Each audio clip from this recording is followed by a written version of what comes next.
মুহাম্মাদুর রাসূলুল্লাহ। রাসূল সাল্লাল্লাহু আলাইহি ওয়াসাল্লাম ঈসা আলাইহিস সালাম আসবেন, সিরিয়ার উত্তরে একটা মসজিদ, সারা মিম্বরে প্রতিদিন নামবেন, আসরের নামাজের আখান দিয়ে গোসল করে মাথা থেকে পানিতে পড়ে থাকবে, ঘাড় পর্যন্ত লিখনা চুল থাকবে,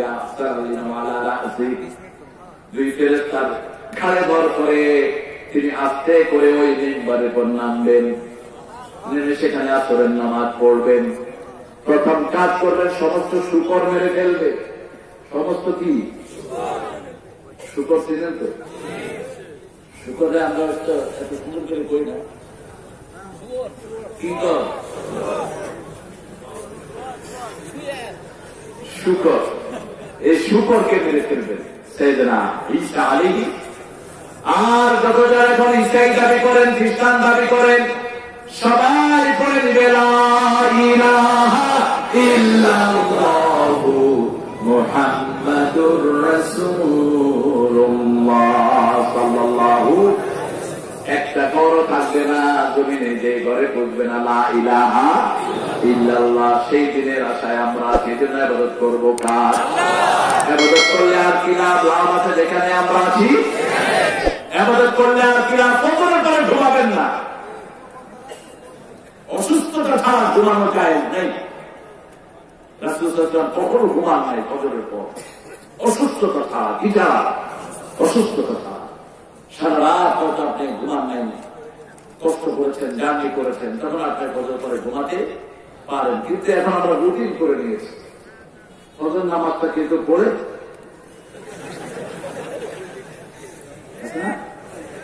হুজুররাও কোন মতে ফজর নামাজ পড়ে।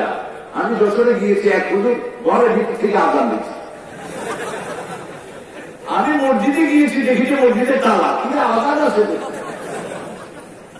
শীতের সকাল তো পাশে দেখলাম একটা ছোট্ট রুমে গিয়ে নক করলাম, কিনা? আমি যেমন তোমার জিগা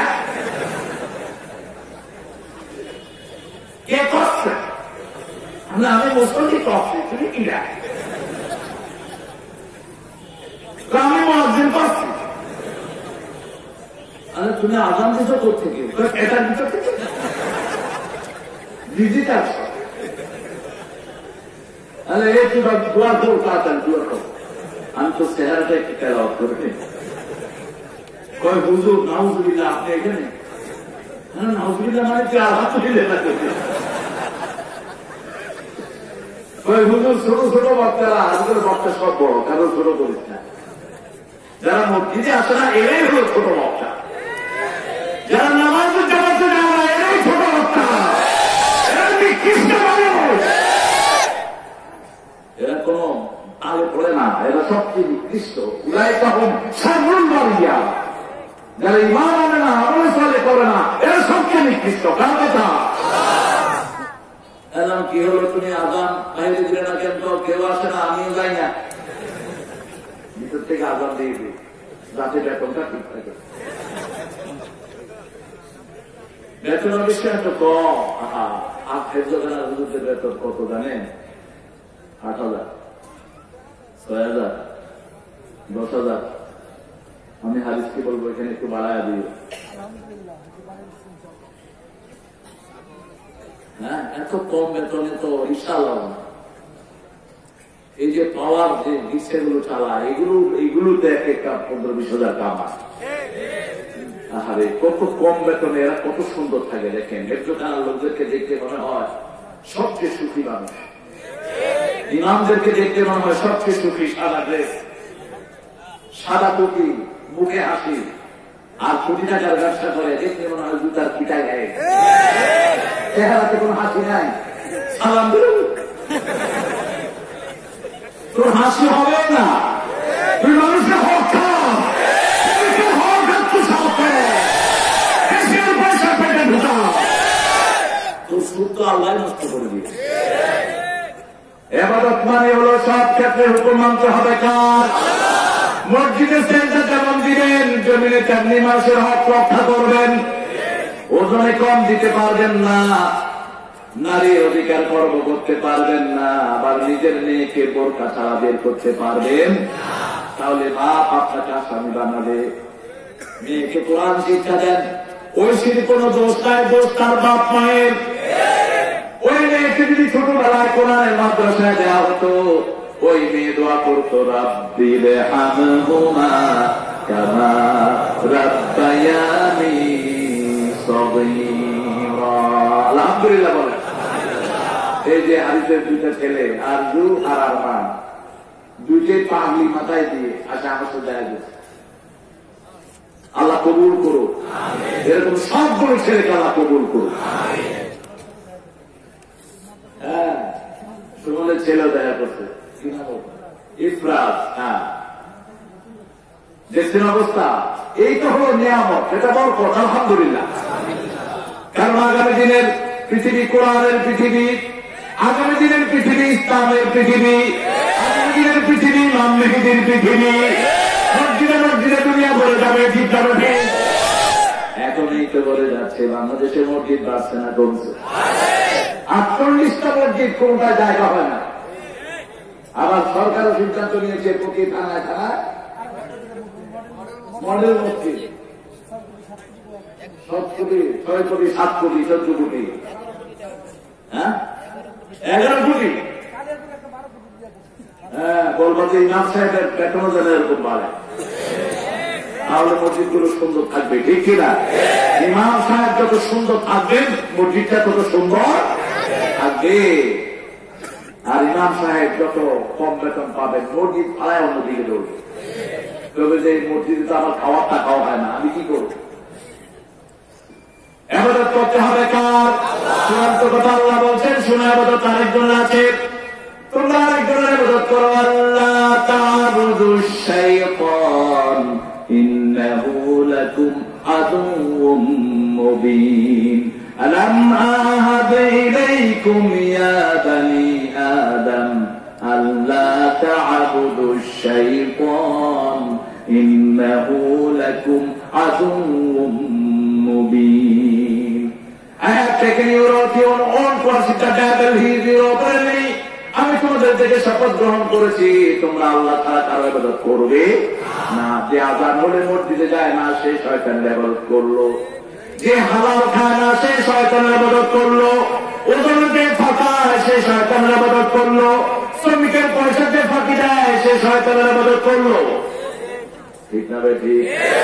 আমাদের দেশের মেয়েগুলো সবচেয়ে নির্যাতিতা। একটা টিফিন বাটি হাতে নিয়ে 2টা রুটি আর একটু ডায়েট সারাদিন কাজ করে, এরপরে 6 মাস বাকি, 3 মাস বেতন বাকি। ঠিক না ভাই? ঠিক। তুমি মনে করেছো আল্লাহর কাছে তুমি এমনি পার পেয়ে যাবে। শ্রমিকদেরকে খুশি করো, তোমারে খুশি করাবেন কে? শ্রমিকদের হক দাও, তোমার ব্যবসায় বরকত বাড়িয়ে দিবেন কে? সেই আল্লাহ জাল্লা শাহু বলছেন সমস্ত নবীদেরকে আমি একটা হুকুম করেছি, وَلَقَدْ بَعَثْنَا فِي كُلِّ أُمَّةٍ رَسُولًا أَنِ اعْبُدُوا اللَّهَ وَاجْتَنِبُوا الطَّاغُوتَ। এই পৃথিবীর সব গ্রামে গঞ্জে আল্লাহ নবী রাসূল পাঠিয়েছেন, তাদের একটাই দাওয়াত ছিল ইবাদত করতে হবে কার? আল্লাহর ইবাদত করতে হবে, তাগুতের ইবাদত করা যাবে। তাগুত কাকে বলে? যে নিজে ইসলাম মানে না, অন্যকে মানতে দেয় না, তার নাম কি? ইমাম। আল্লাহ বলছেন তোমার ইমাম তখনই হবে যখন তাগুতের সাথে অস্বীকার করবা।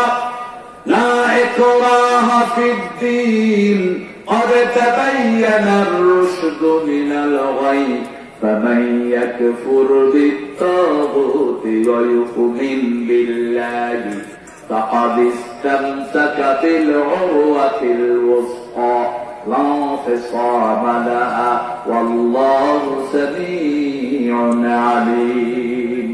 ইসলামে কোন জবরদস্তি নাই, কিন্তু এটা যদি কোন মুসলমান হয় আমি কালেমা পড়ছি জবরদস্তি করে আমার মসজিদে ঢুকাইতে পারবে না, ইসলামে জবরদস্তি নাই, ও ভুল করবে। কিন্তু যখনই তুমি কালেমা পড়ছো তোমার আর কোনো অপশন নাই, কোরআনের আলিফ থেকে ইয়া পর্যন্ত তোমাকে মানতেই হবে।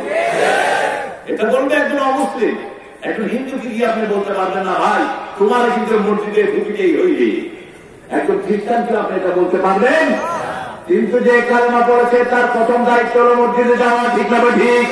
আল্লাযীনা ইউমিনুনা বিল গায়বি ওয়া ইউকিমুনাস সালাতা ওয়া মিম্মা রাযাকনাহুম ইউনফিকুন।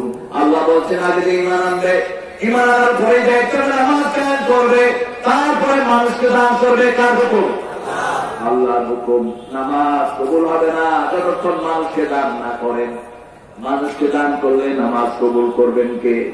একটার সাথে আরেকটা রিলেশন। দেখেন মৃত্যুর সময় মানুষ একটা আফসোস করবে, সমস্ত মানুষ একটা আফসোস করবে। সুতরাং মুনাফিকদের শেষে আল্লাহ বলছেন লাউলা আখারতানি ইলা আজালিন কারীব ফাআসসাদদাকা ওয়া আকুন মিনাস সালিহিন।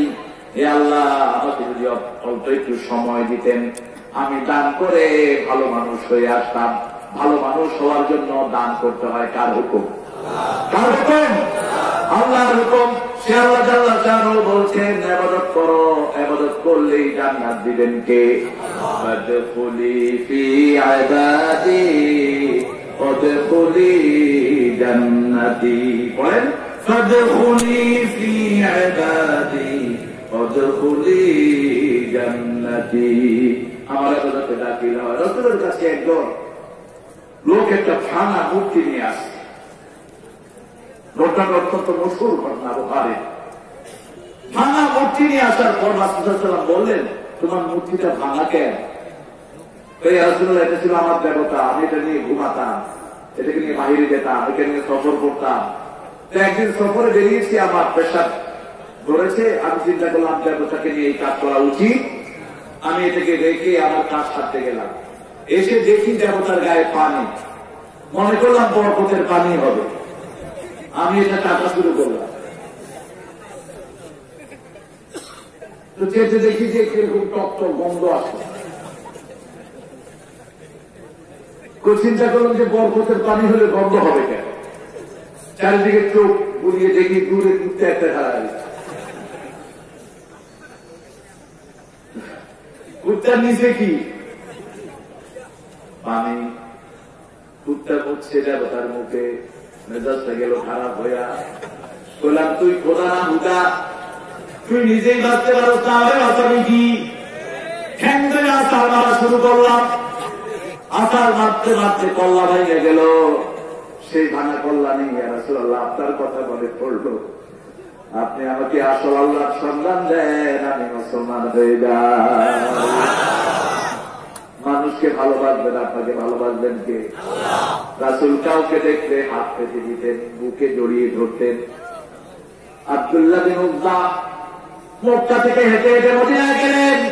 পরা একটা লুঙ্গিও নিয়ে যেতে পারলেন না, ছেঁড়া দুই টুকরা কমে নিয়ে গেলেন। সারা চেহারায় বালি, খাওয়া নাই লওয়া নাই। 4-5 দিন 6 দিন হেঁটে হেঁটে গেলেন। রাসূল দেখে হাত বাড়লেন। আব্দুল্লাহ বিন উযবা রাসূলের বুকে গিয়ে জায়গা করে নিলেন। রাসূল তার মাথা ধরে আদর করছেন, তার চোখ বেয়ে বেয়ে পানি পড়ছে, চোখের পানিগুলো মুছে দিচ্ছেন রাহমাতাল লিল আলামিন। আব্দুল্লাহ বিন উযবা বলছে, এই প্রথম আমার জীবনে কোন পুরুষ মানুষের আদর আমার নসিব হলো। রাসূল সাল্লাল্লাহু আলাইহি ওয়াসাল্লাম বললেন, তুমি কে? বলছে, আমার নাম আব্দুল উযবা। আমি মায়ের পেটে যখন 6 মাসের, তখন আমার আব্বা বিদায় হয়ে গেছে। আমি যখন হাঁটা চলা শিখেছি, আমার মা আমাকে বলেছেন, মুহাম্মদ সাল্লাল্লাহু আলাইহি ওয়াসাল্লাম দুনিয়া তারা আসার আগে বিদায় হয়েছেন। আমি যদি দুঃখ ভুলতে চাই, আমি মুহাম্মদের কাছে গেলেই দুঃখ বলা যাবে। রাসূল সাল্লাল্লাহু আলাইহি ওয়াসাল্লাম তখন তিনার নাম বলেন নেই। আব্দুল উযবা মুখের দিকে তাকিয়ে বলছে, আপনি হবেন সেই মুহাম্মদ। রাসূল সাল্লাল্লাহু আলাইহি ওয়াসাল্লাম নিজের লুঙ্গি এনে তাকে পরালেন, গোসল করালেন। মা আয়েশা সিদ্দিকা রাদিয়াল্লাহু আনহা বলেন, একজন দামি মেহমান এসেছে, তাকে খাবার দাও। তখন বললেন না, তুমি কালেমা পড়ো, জোর করে ইসলাম আসে নাই। ইসলাম ভালোবাসা দিয়ে এসেছে, ইসলাম মহব্বত দিয়ে এসেছে, ঠিক না ঠিক? রাসূল সাল্লাল্লাহু আলাইহি ওয়াসাল্লাম তাকে মসজিদ নববীতে রাখলেন। তিনি বললেন, ইয়া রাসূলুল্লাহ, কেন বস করে, আমি এটা করতে চাই, আমি ওদের সাথে শামিল হতে চাই। তখন রাসূল বললেন, তারাই একটা কিছু করতে হবে। তিনি বললেন, আমি সব করতে রাজি আছি, আমি সব ছাড়বো, আপনাকে আমি ছেড়ে দেব না। আমরাও সব ছাড়বো, কিন্তু ইমান ছাড়বো না। ছাড়বো কিন্তু আমি ছাড়বো না, ছাড়বো আল্লাহ ছাড়বো না। ফ্রান্সের মেট্রো ব্যঙ্গচিত্র জীবনের চেয়ে বন্ধকর, বলায় তোর সুখ জীবনের চেয়ে আল্লাহ বন্ধ করে দেবে। জীবনে আর বাংলাদেশে ঢুকতে পারবে না। এই বাংলাদেশে অন্য ধর্মের লোকরাও আমার নবীকে ভালোবাসে। রাসূল সাল্লাল্লাহু আলাইহি সাল্লাম এবার বললেন, তুমি পড়ো লা ইলাহা ইল্লাল্লাহ, লা ইলাহা ইল্লাল্লাহ, লা ইলাহা ইল্লাল্লাহ, লা ইলাহা ইল্লাল্লাহ মুহাম্মাদুর রাসূলুল্লাহ সাল্লাল্লাহু। তিনি এত জোরে জোরে জিকির করা শুরু করলেন, অন্য সাহাবীদের ডিস্টার্ব হয়। সাহাবীরা এসে বলেন, ইয়া রাসূলুল্লাহ, তার আব্দুল উজ্জা এত জোরে জোরে জিকির করে, আমরা ঠিক মতো নামাজে মনোযোগ দিতে পারি না। রাসূল সাল্লাল্লাহু আলাইহি ওয়াসাল্লাম বললেন, আমার আব্দুল উজ্জার নাম এখন আব্দুল্লাহ জুল মাদাদাইন, ওকে তোমরা বাধা দিও না। কালেমা গ্রহণের জন্য একটা সুতাও গায়ে করে আসতে পারি না, অনেক দাম আমার আব্দুল্লাহ দিয়েছে, তাকে তোমরা বাধা দিও না। খয়বরের তাবুকের যুদ্ধের ঘোষণা আসলো, আব্দুল্লাহ এসে বলছি, ইয়া রাসূলুল্লাহ, আপনি দোয়া করেন আমাকে যেন আল্লাহ শহীদ করেন। রাসূল দোয়া করে, আল্লাহ আব্দুল্লাহ রক্ত কাফেরদের জন্য হারাম করে দাও। আব্দুল্লাহ বললেন, আমি চাইলাম কি, আপনি করলেন কি?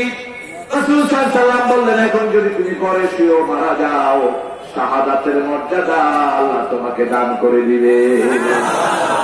আমরা শহীদ হতে চাই, ঠিক না ঠিক?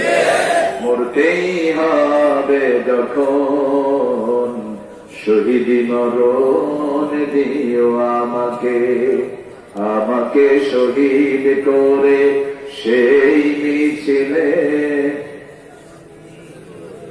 শামিল করে নিও, যে মিছিলের নেতা আমির হামজা, খোবায়েবে খাবাব আল্লাহর ছিল যারা অতি প্রিয়, শামিল করে নিও। আমিন আমিন।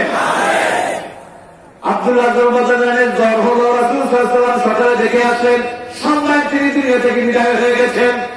রাসূল সাল্লাল্লাহু আলাইহি ওয়াসাল্লাম তার জানাজা পড়ালেন, কবরে নামলেন মুহাম্মদ সাল্লাল্লাহু। উপর থেকে চার খলিফাতিন আল্লাহ দিচ্ছেন। আলী রাদিয়াল্লাহু আনহু বললেন, আরে এই জায়গায় আব্দুল্লাহ না হয় যদি আমি হতাম, আমার জীবন ধন্য হয়ে যেত। রাসূল সাল্লাল্লাহু আলাইহি ওয়াসাল্লাম তাকে কবরে রাখলেন আর বললেন, হে আল্লাহ, এই আব্দুল্লাহকে কবরে রাখার আগ পর্যন্ত আমি তার উপর খুশি ছিলাম, আপনি আমার আব্দুল্লাহর উপর খুশি হয়ে যান। আমরা রাসূলের সন্তুষ্টি অনুযায়ী আমরা চলবো, আল্লাহকে ভালোবাসবো, রাসূলকে ভালোবাসবো, ঠিক না ঠিক? সে আল্লাহ বলছেন, আমি আমার নবীকে বাসীরা এবং নাযীরা করে দুনিয়াতে পাঠিয়েছি, তিনি তোমাদেরকে সুসংবাদ দিয়েছেন, সতর্ক করেছেন। তিনি বলেন সিরাজাম মুনীরা, তিনি যেভাবে চলতে বলেছেন সেটাই ইবাদত। রাসূল বলেছেন, আযান শুনো, আযানে মুয়াজ্জিন যা বলে তোমরাও তা বলো, অথবা লা হাওলা বলো, হাইয়া আলাস সালাহ, হাইয়া আলাল ফালাহর সময় তারপরে দুরূদ পড়ো, তারপরে পড়ো আল্লাহুম্মা রাব্বা হাযিহি দাওয়াতি তাম্মা। এইভাবে সিরিয়াল বজায় যদি পড়ো, রাসূল বলেছেন আমি তোমাকে সুপারিশ করবো, এটা আমার উপর ওয়াজিব। আল্লাহু আকবার। কি নিয়ামত! ওযু করলেন আকাশের দিকে তাকিয়ে নয়, যে কোনো দিকে তাকিয়ে বলেন, আশহাদু আল্লা ইলাহা ইল্লাল্লাহু ওয়াহদাহু লা শারীকা লাহু ওয়া আশহাদু আন্না মুহাম্মাদান আবদুহু ওয়া রাসূলুহু। তাহলে আকাশে জান্নাতের 8টা দরজা খুলে দিবেন কে? তবে কারো হক নষ্ট করা যাবে, বইয়ের গায়ে হাত তোলা যাবে, ঘরে বিবিকে সব রকমের সাহায্য করতে রাসূল সাহায্য করেছেন, আপনি করবেন না কেন? ছোট শিশুদের দিকে কি ভালো তিনি ভাবতেন। আসান হুসাইন এশার নামাজে লাফায়া পড়তেন ওনার ঘাড়ের উপর।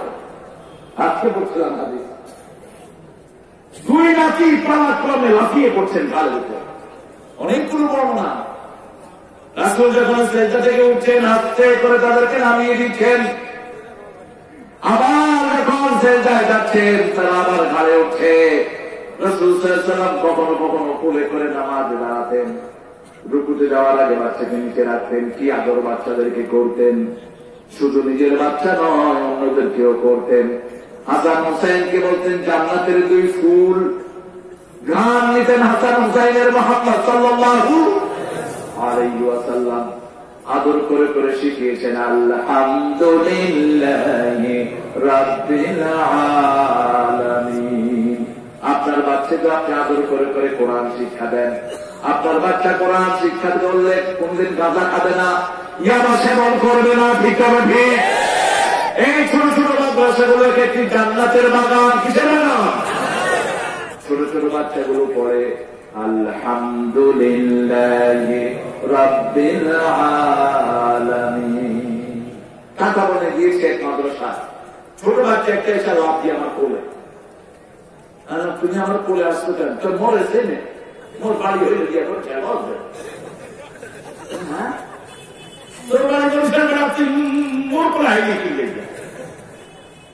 মুখ 30 পারার কোন হাফেজ হয়ে গেছে 7.5 বছর, পাতলা দেখতে মনে হয় 4 বছর। তাহলে এবার হাত দিয়ে তুই 30 পারা কোরআন মুখস্থ করছো, সূরা মুজাম্মিল পড়ে শুরু করলো মুজাম্মিল। হ্যাঁ সূরা ওয়াকিয়া তো আমি পড়ার আগে শেষ করতে। ওস্তাদেরা বললেন 9 মাসে এই ছেলে হাফেজ হয়ে গেছে। আমাদের দেশের ছেলেরা অনেক ব্রেনি, কিন্তু ওস্তাদের পীড়ার কারণে অনেক পোলাপনের ব্রেন নষ্ট হয়ে যায়। এমন পিডান পিডায় ও বাপের নামে বলে যায়। আছে না হুজুরা পিডান কেন? বাচ্চাকে পিডান কেন? স্কুলের কিছু মেয়েদের পিটান আছে, বাচ্চার কান কান দিয়ে ছেড়ে ফেলে। কে দিয়েছে তোমাদেরকে অথরিটি? ছোট বাচ্চাদেরকে কে দিয়েছে মারার অধিকার? মারতে পারবেন না, নিষেধ। বাচ্চার গায়ে হাত তোলা, আই কন্ট্রোল করেন, আদর করে বুঝান, একটু শাসন করবেন। রাসূল সাল্লাল্লাহু আলাইহি ওয়াসাল্লাম আই কন্ট্রোল করতেন। আনাস রাদিয়াল্লাহু আনহু বলছেন 10 বছর খেদমত করেছি, কোনদিন আগে সালাম দিতে পারেনি, কোনদিন বলেন না এটা করেছো কেন, এটা করো নাই কেন, নির্দেশ দিয়েছে আমি ভুলে গেছি, আমি খেলছি। রাসূল সাল্লাল্লাহু আলাইহি ওয়াসাল্লাম এসে মাঠের পাশে দাঁড়ালেন। যখন রাসূলকে দেখলাম আমার মনে পড়লো না হুকুমের কথা, আস্তে করে পেটের কাছে এসে দাঁড়ালাম, মুখের দিকে তাকে মুচকি হাসি দিয়ে বলছে আনাস তোমাকে যে কথাটা বলেছিলাম সেটা আমি নিজেই করে ফেলেছি, তুমি তোমার খেলাটা শেষ করো। আনাস বলছেন ওই যে মুচকি হাসির শাসন রাসূল আমাকে করেছেন, আমি জীবনেও সেটা বলি নাই। ওই যে মুচকি হাসি দিয়ে তিনি আমাকে শাসন করেছেন। হাসান হুসাইনের মুখের লালা রাসূলের মুখে লাগতো। একজন সাহাবী বলছেন হাসান হুসাইনকে ঘা নিতেন, তাদের নামা পড়তো রাসূলের ঘাড়ে, রাসূল একটু বিরক্ত হতেন না। নিজের সঙ্গে